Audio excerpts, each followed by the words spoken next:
G'day, welcome back. I'd especially like to welcome my new subscribers, and I hope you enjoy the content on my channel.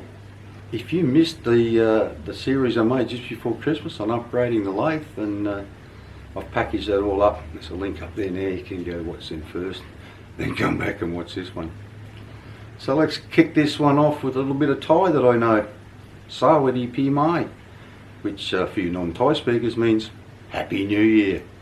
I hope you had a great break and enjoyed your respite, and you're all fit and healthy and well. Over the Christmas break, I fitted up the tailstock to the lathe like I said I would, and while I was doing all of that, I suddenly had an idea of how I could do something that I've been wanting to do for a while. Wasn't real sure how to go about it. So follow me over to the lathe and we'll take a look. Over there. Alrighty, machining the tops off these was just what this needed to get this right. Before, when I moved this up here, before I could literally grab that and just move it all over the place. Now it's as solid as a rock, so that's a good thing. I mentioned in the last series of videos that I wanted to try and make some sort of a tapered shimming arrangement. Well, turns out I didn't need to, because the amount I needed to raise it was almost exactly the thickness of a sheet of aluminium I have, so I've just packed it up with that. To try and align it a bit better, I put this bit of steel in there and turned a taper on it. And then after I'd done all that, I suddenly started thinking, well, I've never been able to turn between centres on this, partly because this tailstock was, too bloody, you just never knew where it was. And partly because there was no taper in this spindle. I can't put a centre in the spindle. So what I've decided to do is use this, and I haven't polished it up or done anything with it because I'll remachine it later. What I'm going to do is machine a flange on here. I'll just pull it out a bit and just turn that around so that I can dial it in afterwards, and then machine a 20mm section on the back, 20mm round, because that's what the inside of this spindle is, and then drill and tap it, maybe M10, so that I can pass a piece of oil thread or something all the way up through the spindle, put a plate on the back of it, and then just pull it tight so that it pulls in and locks it up. And then once all that's in place, then I'll remachine this and make sure it's absolutely spot on. And I'll also mark in relation to the backing plate, so I can always put it in the same spot, or there within a few thou. So it should always be pretty good. So that's what I'm going to do.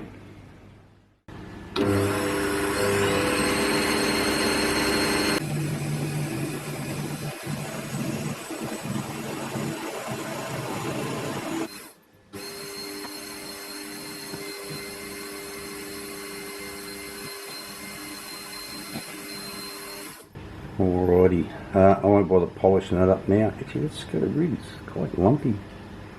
There's a big lump in it just there, and I heard it jumping around. I might have to fine tune the adjustment in this a little more, in the carriage and everything. This piece is actually a little short, shorter than I would like it to be, but I'm going to persevere with it. Because of where my bed ends here, I'm going to have to make this stick out of there a fair bit.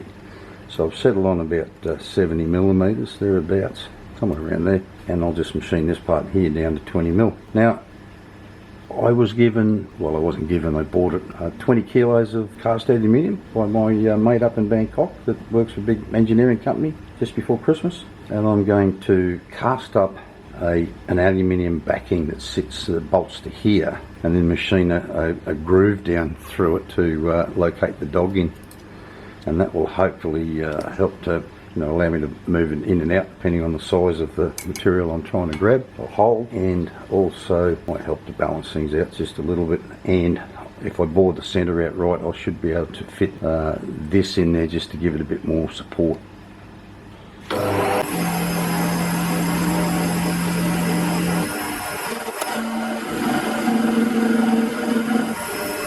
It's not liking that tip much.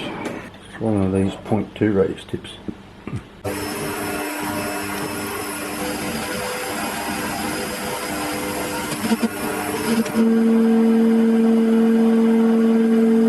Well, I don't know what's going on there, because he never used to make shitty noises like that, feeding back outward. Anyway, we'll persevere. I'll bring you back later. A little bit take off that.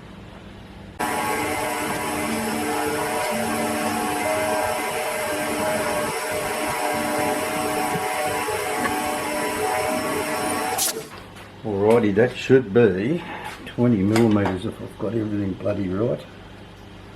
20.8, 20.0, that's 0.08 and 0.06. So looks like I've got this tailstock set pretty well. Only 2/100ths of a millimeter. Let's see what the micrometer is. Before I do that, this is that shaft I had shoved up inside trying to set the tram up with, and it fits pretty neatly up inside there. But it measures 19.43. So I'm going to make it 19.45. Let's see how we go. What's this say we got? 12. So that gasometer 11 is pretty bloody close. It's not too far out at all. Yep, 11 front and back. Right, now I'm not going to finish turning this with that tool. I want to use something completely bloody different. I'm a bit out of the box.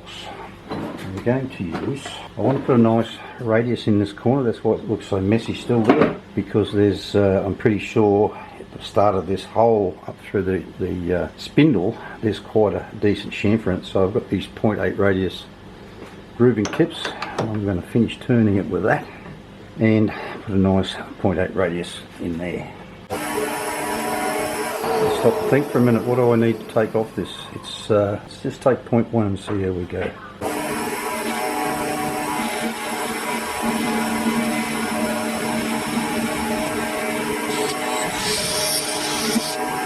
Let's see if we ended up with there. If you didn't see it, way back I did a video on turning with grooving tools. We used to use them on our CNCs a lot for turning over back behind shoulders. Oh, good God, has that gone too small? It's too. You dirty big ouch. Yeah, 0.1 too small. Well, anyway, shit happens. I don't know how I got down that bloody small, but anyway. So I'm not even going to polish that because I don't want to make it any smaller.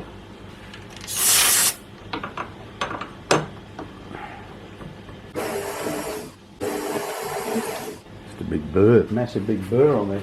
I didn't want to do this, but anyway. Bummer about that.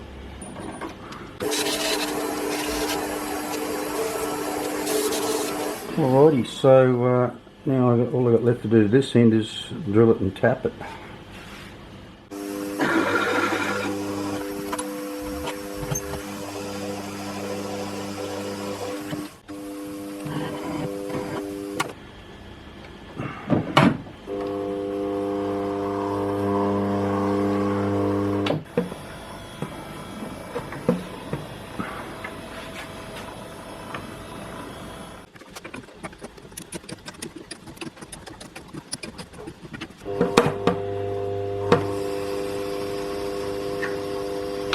Alrighty, so that's that part all done, bar remachining the front after I got that fitted up inside the spindle. So next up, to get that chuck off there, just check that inside there, see how it looks. I also need to make a template for the back of this so I can make that aluminium fitting to go on here. I bore the centre of that right, even if this is, you know, just almost there but not quite right, I can help to align it with this if I mount it up and bore it all in place. Alrighty, I nearly forgot, before I take the chuck off, there's one little job I need to do. I need to make the little plate that goes on the back of the spindle to do the nut up against to pull this other piece in tight, so I better machine it up first. I'm going to power feed this in. Power feed definitely works better now than it used to. Alrighty, so I'm going to turn this down to just under 28 millimeters, which is the size of the shaft on the OD of the spindle. It's an idea what it is first, I suppose. 39, so I've got to take 10 mil off that. I'll bring you back a little later.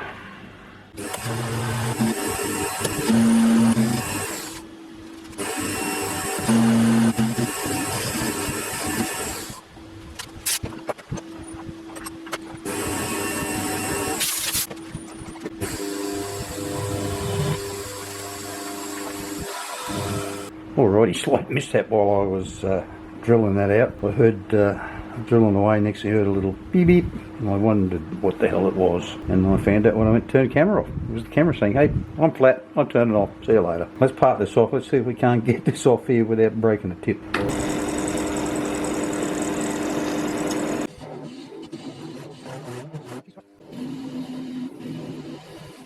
Flashy broad. Come on, pretty clean. Good. Glad about that. Alrighty, so I'll get that out of there and get the chuck off and see how well that other thing fits up in the back.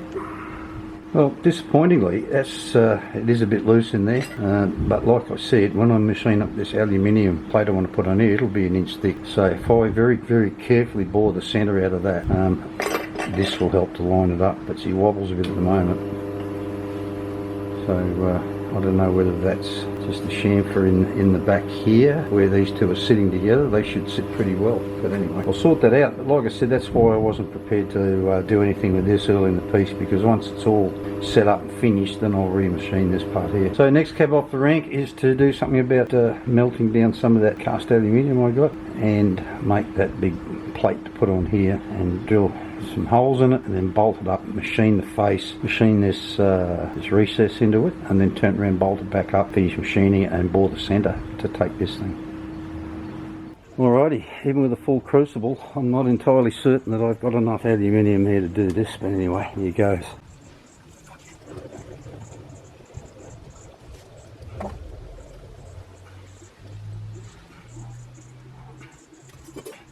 Woohoo! Using an online calculator, I calculated it was going to take about 900 grams to a kilogram of molten metal to form up this thing, and I weighed it all up, and in the end I got a lot of dross off it, so I melted about maybe 1.2 kilos, but looks like we got there. Alrighty, so I've ended up with a good casting. It's a bit porous just there, that doesn't matter. The online calculator was a little bit out. This thing with just the sprue removed, and that's where the sprue was, by the way, so that'll be bubbles coming back up the top. Weighed 822 grams. So it's time to clean it up now. Just need to clean the outside up, face it off, and cut a recess in there. It's only 2.75 millimetres deep, but we'll get in and do that.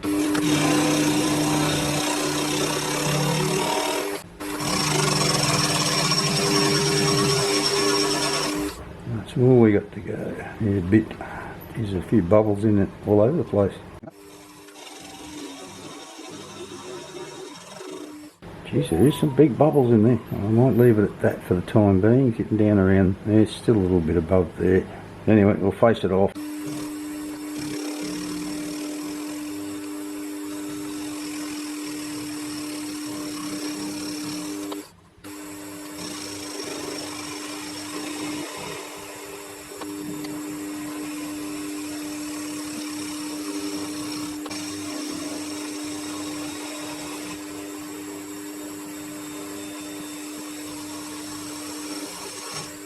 Alrighty, I think I've got that enough.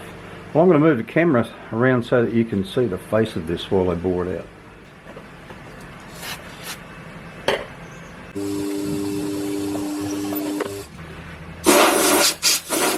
And this stuff is coming off all flaky and it's just going everywhere.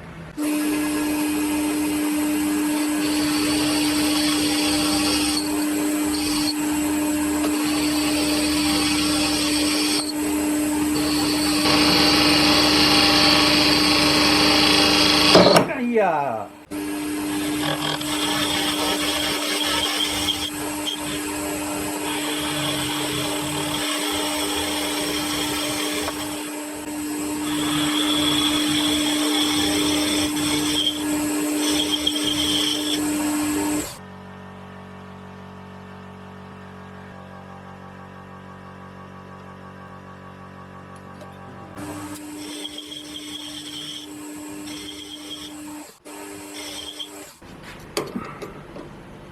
Shooting for 95.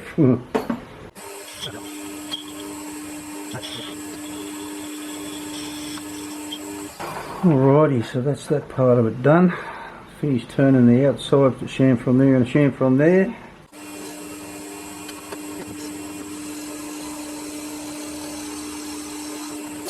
Alright, it's a damn shame about all those bubbles in there, but anyway, that's life. Alrighty, that's that for that side. We'll get it off there and turn around, do the other side. It's a bit warm, and guess what, it's lunchtime, so I'll do that after lunch. Alrighty, so that pulled up on there really nicely, so in fact it's actually a little bit tight, but anyway. So I'm going to drill it and bore it first before we go facing it off.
Alright.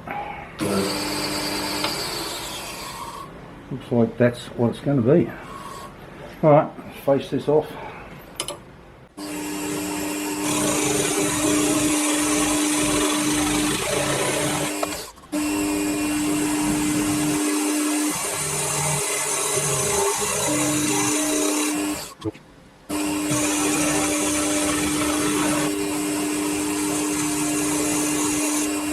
Well, I've got to say, I'm going to chase all those little spots. I've got to say this is definitely an improvement, this new cross light on the old one.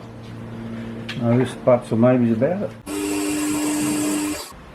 Well, I'm going to call that quits on this thing. I might have to chamfer that a little bit, I think. Got a bit of a burr in it, although at the moment that mightn't be a bad thing. Yeah. Alright, so now what's left to do with this stuff now is to remachine this. So it's good, and I've got the compound on so I can remachine that.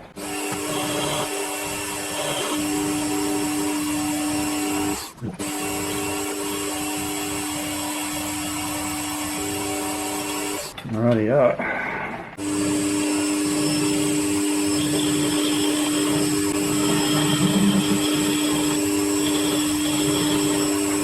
I've got to say that's a pretty awful looking paper. It'll take some dressing up.